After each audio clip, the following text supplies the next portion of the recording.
Аяқтарымыздың денсаулығын уақытылы күту және бақылау өте маңызды. Бірақ егер аяқ бұрап, тартып ауырса не істейміз? Дәл қазір біз сіздерге қандай әдістер тиімді екендігі жайлы айтып беретін боламыз.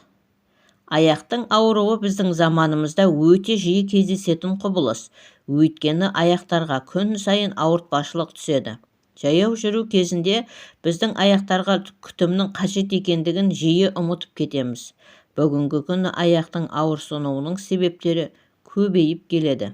Ол сүйек тіндерінің, буындарының, бұлшықеттерінің проблемалары, жүйке ұштарының жарақаттары, веноздық аурулар, остеоартрит, сонымен қатар минералдардың жетіспеушілігі болып табылады.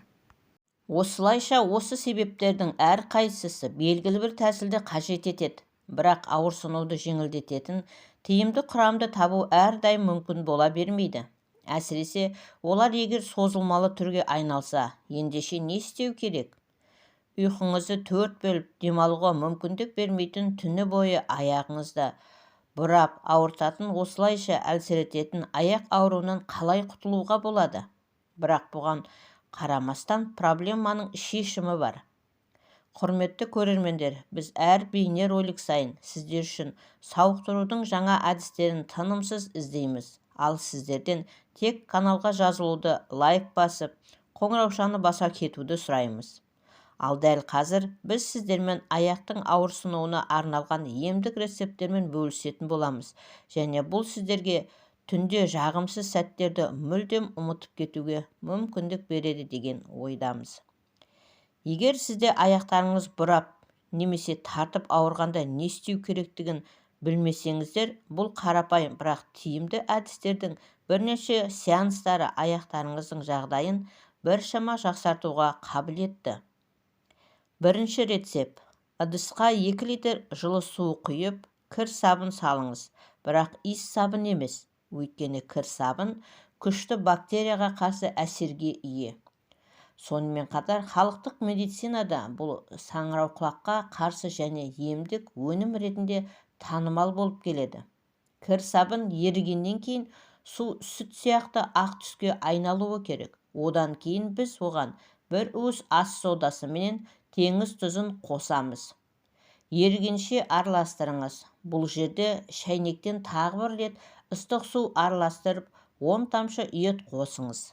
Аяқтарыңызды осы ерітіндіге 15 минутқа батырғаннан кейін бұл ерітінді барлық аяқтарыңыздағы ауырсынуды тартып алады. Процедура аяқталғаннан кейін аяқтарыңызға сүлгіменен құрғатып, одан кейін креммен немесе зәйтүн майымен майлаңыз. Аяғыңызды уқалаңыз және жүн шұлықты киіп алып, төсекке жатыңыз. Бұндай процедураны күн сайын ұйықтар алдында жасау керек. Курс 10 күн. Содан кейін үзіліс жасау керек.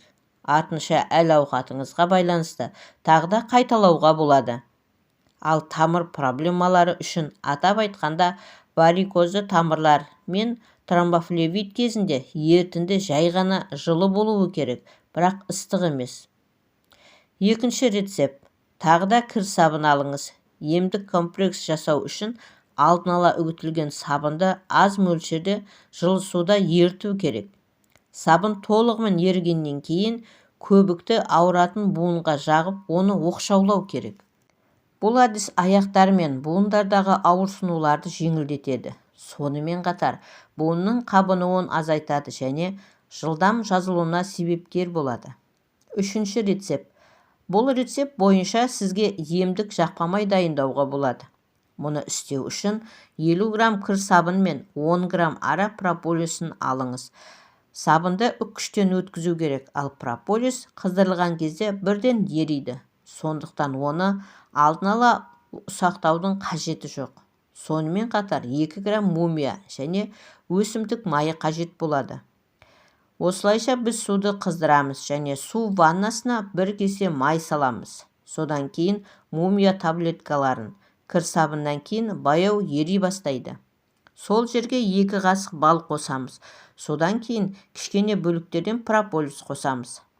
Салқындағаннан кейін жақпамайды ыдысқа салып, қараңғы жерде сақтаған жөн. Ал ыстық ауа райында тоңазытқышта сақтау керек. Мұндай жақпамайды кез келген уақытта қолдануға болады. Осылайша бұл уақытпен тексерілген әдістер деп те айтуға болады. Себебі олар шынымен ауырсынған аяқтар жайлы біржолата ұмытуға көмектеседі. Құрметті көрермен, ал сіздерге қандай әдістер белгілі? Комментарийге бөлісе кетіңіздер. Осымен бүгінгі шығарылымымыз аяқталды. Видеоны соңына дейін көргендеріңізге рахмет. Сондай-ақ каналға тіркелгендерге ерекше алғыс білдіреміз. Әрқашан ең пайдалы нәрселерді хабардар болу үшін каналымыздан алыстамаңыздар. Ардақты қазақ халқы, бәріміз бір болып қазақ каналының дамуына үлкен үлес қоса кетіңіздер. Келесі кездескенше аман сау болыңыздар. Ақпаратымыз пайдаларыңызға жарасын.